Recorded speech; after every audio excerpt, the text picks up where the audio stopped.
Good morning student, मैं सुनील सैनी आप सभी का अपने YouTube चैनल पर हार्दिक स्वागत करता हूं। आज की इस क्लास में हम डिस्कस करेंगे आवेश के बारे में। आवेश यानी किसके बारे में? चार्ज के बारे में। देखो भाई, आवेश क्या होता है? तो देखो, इसकी परिभाषा याद रखने या बनाने का क्या तरीका होता है। हम ये आवेश लिया।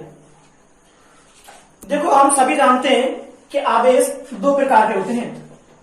कौन कौन से प्रकार के भाई? धनावेश और दूसरा होता है ऋणावेश। ये हम सभी जानते हैं कि आवेश दो प्रकार के होते हैं, धनावेश और ऋणावेश। आगे देखते हैं कि किसी भी तत्व या परमाणु पर धनावेश कब आता है। किसी भी तत्व या परमाणु पर धनावेश कब आता है? जब कोई तत्व या परमाणु इलेक्ट्रॉन का त्याग करता है।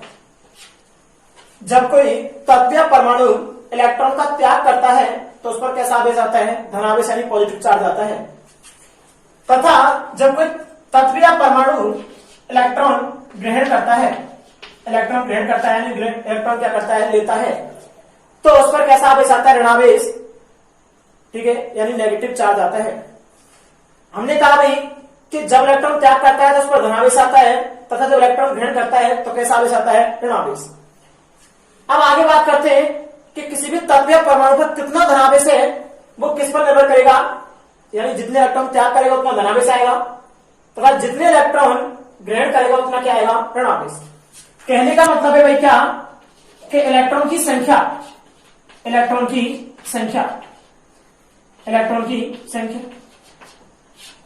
क्या कहलाती है? आवेश। यानी हमने कहा जितने इलेक्ट्रॉन त्याग करेगा उतना धनावेश आ जाएगा, तथा जितने इलेक्ट्रॉन ग्रहण करेगा उतना क्या आ जाएगा? ऋणावेश। तो इससे हम आवेश की परिभाषा क्या निकालें कि किसी भी तत्व या परमाणु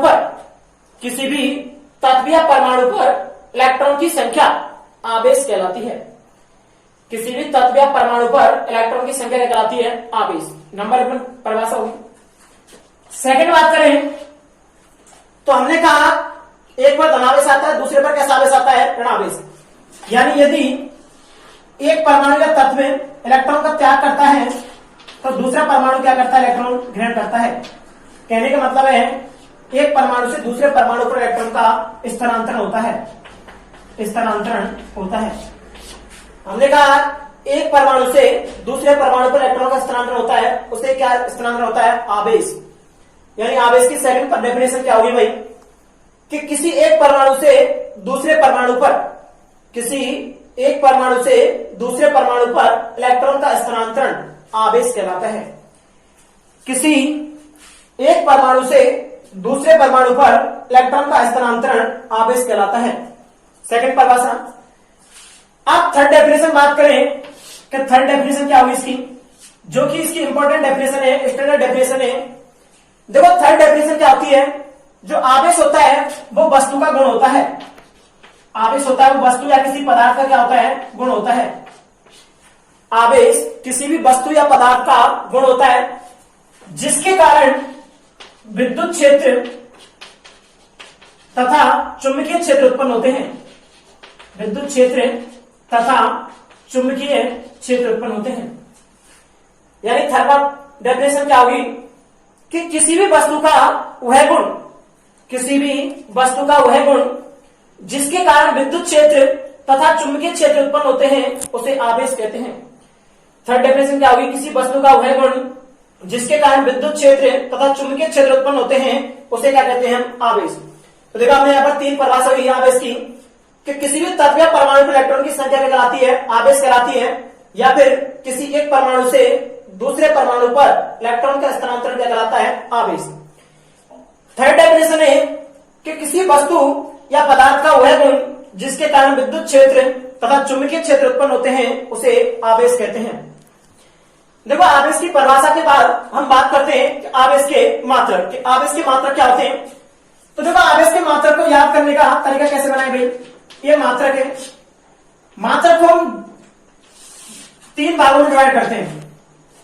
नंबर एक लिखते भाई MKS पद्धति के अंदर, दूसरा लिखेंगे हम CGS पद्धति के अंदर एक लिखते हैं अन्य मात्रक, अन्य मात्रक। आप देखो एमकेएस पद्धति में आवेश का मात्रक क्या हुआ कि हम जानते हैं कि आवेश Q बराबर फॉर्मूला होता है I इंटू टी।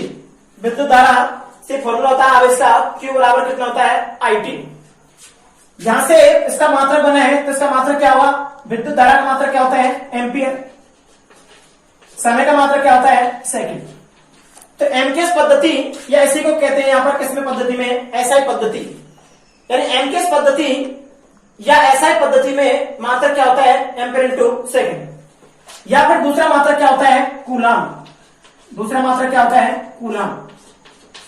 यानी आवेश का एमकेएस पद्धति या एसआई पद्धति मात्रक क्या हो गया एम्पियर इंटू सेकंड या क्या हो गया कूलाम। आगे बात करते हैं सीजीएस की। तो देखो सीजीएस को हम दो भागों में डिवाइड करते हैं फिर से, एक होती है ESU और दूसरी होती है EMU। एक होती है ESU तथा दूसरी होती है EMU।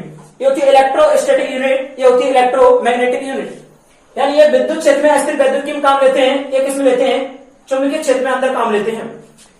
अब देखो ESU के अंदर आवेश का मात्रक क्या होता है स्टेट कूलाम, स्टेट कूलाम व्यक्त करते हैं STCC। सीजीएस पद्धति में ESU के अंदर मात्रक क्या होता है स्टेट कूलाम, किसे व्यक्त करते हैं STCC। या इसका मात्रक क्या होता है फ्रैंकलिन, या इसका मात्रक क्या होता है फ्रैंकलिन। आवेश का मात्रक क्या होता है या इसमें ESU पद्धति के अंदर स्टेट कूलाम या क्या होता है फ्रैंकलिन।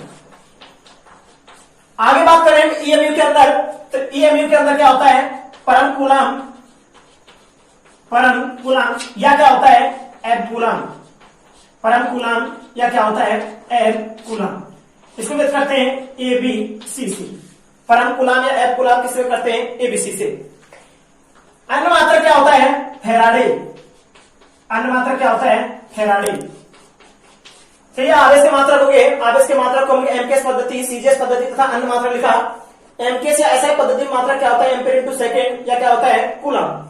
सीजीएस पद्धति को दो भागों में डिवाइड किया ESU और EMU। ESU के अंदर मात्रक क्या होता है स्टेट कूलाम, STC व्यक्त करते हैं फ्रैंकलिन किसे व्यक्त करते हैं FR से। EMU के अंदर क्या होता है परम कूलाम या एब कूलाम किसे व्यक्त करते हैं ABC से तथा अन्य मात्रक होता है फैराडे। आप देखो दो चीज याद रखनी है हमें कि आवेश का सबसे बड़ा मात्रक क्या होता है और सबसे छोटा मात्रक क्या होता है। तो आवेश का सबसे बड़ा मात्रक क्या होता है फैराडे, सबसे बड़ा मात्रक क्या होता है फैराडे। आवेश का सबसे बड़ा मात्रक क्या होता है फैराडे और सबसे छोटा मात्रक क्या होता है सबसे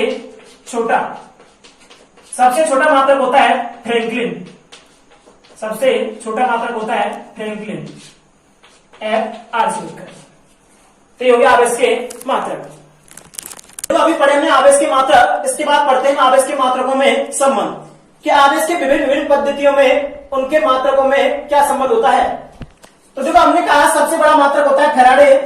तो एक फैराडे इक्वल टू कितना होता है 96,500 कूलाम, यानी एक फैराडे किस बराबर होता है 96,500 कूलाम की होता है। आगे बात करते हैं भाई एक कूलाम बराबर कितने स्टेट कूलाम होता है। तो दे ना 3 × 10⁹ स्टेट कूलाम होता है। एक कूलाम बराबर कितना होता है 3 × 10⁹ स्टेट कूलाम होता है। आगे बात करते हैं भाई एक एब कूलाम, एक एब कूलाम बराबर होता है 10 कूलाम, एक एब कूलाम बराबर कितना होता है 10 कूलाम। आगे बात करें एक फ्रैंकलिन की, तो एक फ्रैंकलिन इक्वल टू होता है 3.3 इंटू 10⁻⁻10 कूलाम। देखो मेनली ये चार में से याद रखने में, एक फैराडे इक्वल टू होता है 96,500 कूलाम, एक कूलाम इक्वल टू होता है 3 × 10⁹ स्टेट कूलाम, एक एब कूलाम बराबर होता है 10 कूलाम, एक फ्रैंकलिन बराबर होता है 3.3 इंटू 10⁻⁻10 कूलाम। आप देखो यहां पर क्वेश्चन किस प्रकार से बनते हैं, पूछा जाता है एमकेएस पद्धति तथा सीजीएस पद्धति के मात्रकों में संबंध। एक नंबर में क्वेश्चन पूछा जाता है कि आवेश के एमकेएस पद्धति तथा सीजीएस पद्धति के मात्रकों में संबंध लिखिए। तो देखो यहां से क्या हुई, कूलाम किसमें मात्रक होता है एमकेएस पद्धति में तथा स्टेट कूलाम किसमें मात्रक होता है सीजीएस पद्धति में। तो यहां से लिख देते हैं कि एमकेएस पद्धति तथा सीजीएस पद्धति के मात्रकों में संबंध क्या होता है, 1 coulomb equal to 3 into 10⁹ statcoulomb. ये संबंध हो गया किसमें भाई, एमकेएस पद्धति तथा सीजीएस पद्धति। देखो एक क्वेश्चन और बनता है यहां पर कि आवेश के ईएसयू तथा ईएमयू पद्धति के ईएमयू के अंदर मात्रकों में संबंध लिखना है कि ईएसयू तथा ईएमयू के मात्रकों में संबंध देखो अभी किसमें संबंध निकालना है हमें, ईएसयू तथा ईएमयू। हमने कहा ईएसयू के अंदर कितने मात्रक होता है स्टेट कूलाम में तथा ईएमयू के अंदर किसमें मात्रक होता है भाई, परम कूलाम या एफ कूलाम में। अब देखो हमें स्टेट कूलाम तथा किसके मध्य संबंध निकालना है, एफ कूलाम के मध्य संबंध निकालना है। तो देखो एक एफ कूलाम किसके बराबर है 10 कूलाम के, और एक कूलाम किसके बराबर है 3 × 10⁹ स्टेट कूलाम। तो देखो एक एफ कूलाम किसके बराबर हो जाएगा, 1 F coulomb equal to 3 into 10⁹ statcoulomb है, उसमें कितने गुणा करते हैं 10 का, यानी कितना हो गया, एक एफ कूलाम इक्वल टू हो गया 30 इंटू 10⁹ कूलाम। एक इसमें संबंध हो जाता है भाई एफ कूलाम तथा किसके अंदर स्टेट कूलाम, स्टेट कूलाम। तो ये हो गया ईएसयू तथा ईएमयू के मात्रकों में संबंध। तो ये हमने संबंध पढ़ा, एक फैराड बराबर 6500 कूलाम होता है, एक कूलाम कितना होता है 3 × 10⁹ स्टेट कूलाम होता है, एक एफ कूलाम इक्वल टू कितना होता है 10 कूलाम, एक फ्रैंकलिन बराबर 3.3 इंटू 10⁹ कितना होता है 10 कूलाम होता है। एमकेएस पद्धति तथा सीजीएस पद्धति के मात्रकों में संबंध लिखा, ईएसयू तथा ईएमयू के मात्रकों में संबंध लिखा।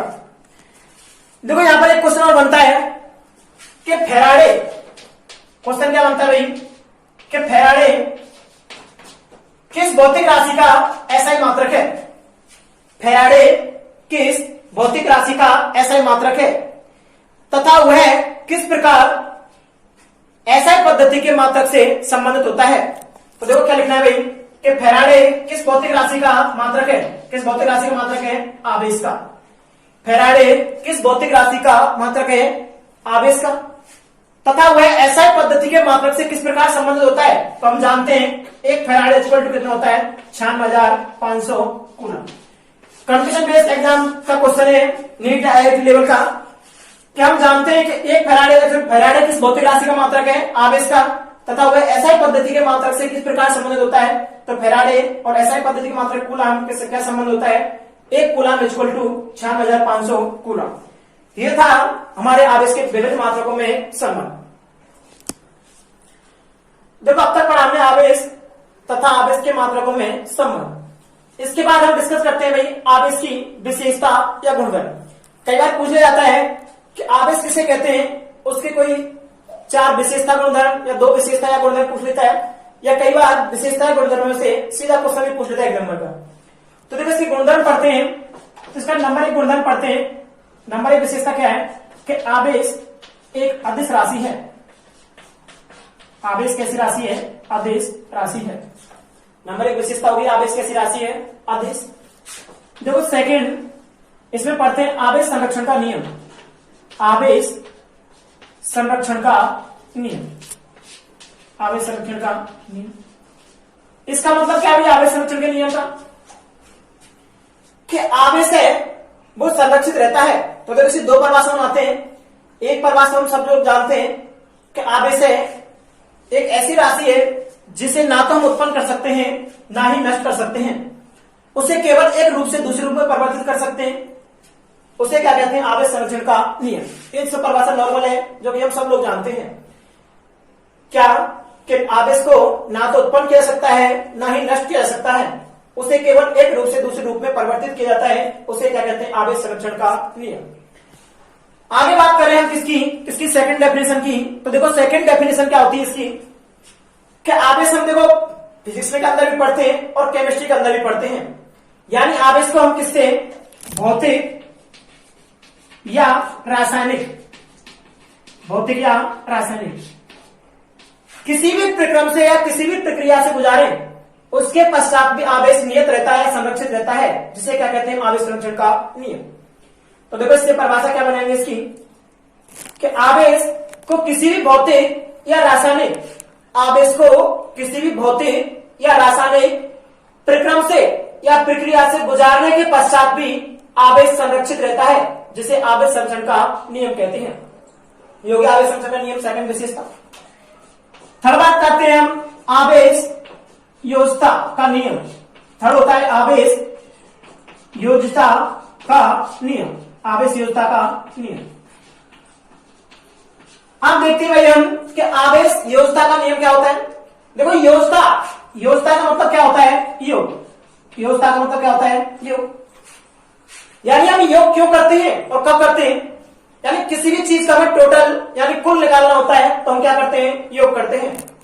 तो यहां पर देखते हैं हम आवेश योज्यता के नियम में क्या होगा कि यदि किसी भी परमाणु पर, यदि किसी परमाणु या तत्व पर हमें कुल आवेश निकालना होता है तो क्या नियम लगाते हैं, आवेश योज्यता का नियम। देखो क्या होता है आवेश योज्यता का नियम, कि किसी परमाणु या तत्व पर कुल आवेश, किसी भी तत्व या परमाणु पर कुल आवेश उसमें निहित यानी उसमें उपस्थित कणों पर उपस्थित आवेश के योग के बराबर होता है, जिसे आवेश योज्यता का नियम कहते हैं। यानी किसी तत्व या परमाणु पर कुल आवेश, किसी तत्व या परमाणु पर कुल आवेश उसमें निहित कणों पर उपस्थित आवेश के योग के बराबर होता है, उसे आवेश योज्यता का नियम कहते हैं। कहने का मतलब है कोई भी तत्व या परमाणु है उसमें जितने कण होते हैं उन सभी कणों पर जितना आवेश होता है, यदि उसको हम जोड़ देते हैं, टोटल कर देते हैं, तो हमें क्या निकल जाता है, कुल आवेश निकल जाता है। उसे हम क्या कहते हैं, आवेश योज्यता का नियम। थर्ड नियम है क्वांटीकरण का नियम, और सबसे ज्यादा पूछा जाता है और न्यूमेरिकल के लिए भी काम आता है। अगला क्या भाई, क्वांटीकरण का नियम। क्वांटीकरण का नियम, देखो क्वांटीकरण का नियम क्या होता है भाई, देखो क्वांटीकरण इंग्लिश के काउंट वर्ड से बना है, यानी क्वांटीकरण किससे बना है, इंग्लिश के काउंट वर्ड से। काउंट का मतलब क्या होता है, गिनना। काउंट का मतलब हम क्या जानते हैं, क्या होता है, गिनना। यानी आवेश को गिनना है, यानी किसी भी तत्व या परमाणु पर आवेश कितना होगा वो किसके नियम से निकालते हैं, आवेश का मान किसके नियम से निकालते हैं, क्वांटीकरण के नियम से। तो देखो आवेश के क्वांटीकरण के नियम में फॉर्मूला होता है Q equal to plus minus n e. Q equal to क्या होता है, प्लस माइनस एन ई। जहां ई होती है इलेक्ट्रॉन और एन होता है इलेक्ट्रॉन की पूर्णांक की संख्या। ई क्या है, इलेक्ट्रॉन, एन क्या है, उसकी पूर्णांक की संख्या। यानी ई क्या है, इलेक्ट्रॉन, और एन क्या है, इलेक्ट्रॉन की पूर्णांक की संख्या। इलेक्ट्रॉन की पूर्णांक की संख्या। तो देखो यहां से परिभाषा क्या बनाते हैं इसकी, क्वांटीकरण के नियम की, कि किसी तत्व या परमाणु पर आवेश, किसी तत्व या परमाणु पर आवेश इलेक्ट्रॉन की पूर्णांक की संख्या के बराबर होता है। इसके अनुसार क्या होता है, किसी परमाणु या तत्व पर आवेश इलेक्ट्रॉन की पूर्णांक की संख्या के बराबर होता है। इलेक्ट्रॉन की पूर्णांक की संख्या कैसे होता है, बराबर होता है, उसे आवेश के क्वांटीकरण का नियम कहते हैं। यानी इस नियम के अनुसार किसी तत्व या परमाणु पर आवेश इलेक्ट्रॉन की पूर्णांक की संख्या के बराबर होता है, उसे क्वांटीकरण का नियम कहते हैं। पूर्णांक की संख्या का मतलब क्या है, यानी एन का मान 1, 2, 3 कहां तक हो सकता है, अनंत तक हो सकता है। यानी क्वांटीकरण के नियम के अनुसार किसी भी तत्व या परमाणु पर आवेश 1 इलेक्ट्रॉन, 2 इलेक्ट्रॉन, 3 इलेक्ट्रॉन पूर्णांक की संख्या के रूप में हो सकता है। अगली विशेषता या गुणधर्म क्या है, आवेश अचलता या निश्चलता का नियम। आवेश अचलता या निश्चलता का नियम। अब देखो आवेश अचलता या निश्चलता के नियम में क्या याद रखना, में एक चीज याद रखनी बस, Q ब्राह्म अवस्था, ब्राह्म अवस्था इक्वल टू Q गतिशील अवस्था। हमें याद रखनी है Q ब्राह्म अवस्था बराबर Q गतिशील अवस्था। इसका मतलब क्या है, Q आवेश ब्राह्म अवस्था में तथा आवेश गतिशील अवस्था में बराबर होता है। कहने का मतलब है कि आवेश ब्राह्म अवस्था तथा गतिशील अवस्था में बराबर होता है, उसे आवेश अचलता या निश्चलता का नियम कहते हैं। अर्थात आवेश पर गति का कोई प्रभाव नहीं पड़ता है। वो विरामावस्था में जितना होता है उतना ही किसके अंदर होता है, गतिशील अवस्था के अंदर होता है, जिसे क्या कहते हैं, आवेश अचलता या निश्चलता का नियम कहते हैं। अगला याद रखना है कैवेंडिश का नियम। कैवेंडिश का नियम, देखो कैवेंडिश का नियम क्या होता है कि हम जानते हैं आवेश में आकर्षण तथा प्रतिकर्षण का गुण होता है। आवेश में आकर्षण तथा प्रतिकर्षण का गुण होता है। आवेश में आकर्षण प्रतिकर्षण गुण होता है, अर्थात इसका मतलब है कि समान आवेश एक दूसरे को प्रतिकर्षित करते हैं तथा विपरीत आवेश एक दूसरे को क्या करते हैं, आकर्षित करते हैं, जिसे क्या कहते हैं, कैवेंडिश का नियम। यानी आवेश हम जानते हैं आकर्षण तथा प्रतिकर्षण गुण रखता है, समान आवेश प्रतिकर्षित करते हैं और विपरीत आवेश एक दूसरे को क्या करते हैं, आकर्षित करते हैं, जिसे हम क्या कहते हैं, कैवेंडिश का नियम कहते हैं। देखो एक विशेषता या गुणधर्म और है, वो क्या है कि ऐसा हो सकता है कि किसी परमाणु का क्या हो, द्रव्यमान हो, किसी भी परमाणु का द्रव्यमान हो लेकिन आवेश नहीं हो। यानी ऐसा हो सकता है कि किसी परमाणु तत्व का द्रव्यमान हो लेकिन आस पर आवेश नहीं हो, जैसे कि न्यूट्रॉन। यानी न्यूट्रॉन ऐसा है जिसका द्रव्यमान तो होता है लेकिन उस पर आवेश कैसा होता है, जीरो, यानी कैसा होता है, उदासीन। जबकि इसका अपोजिट नहीं हो सकता। अपोजिट कैसे, कि ऐसा नहीं हो सकता कि आवेश हो और उसका द्रव्यमान ना हो, ऐसा नहीं हो सकता है। ये हमने पढ़ी आवेश की विशेषता या गुणधर्म।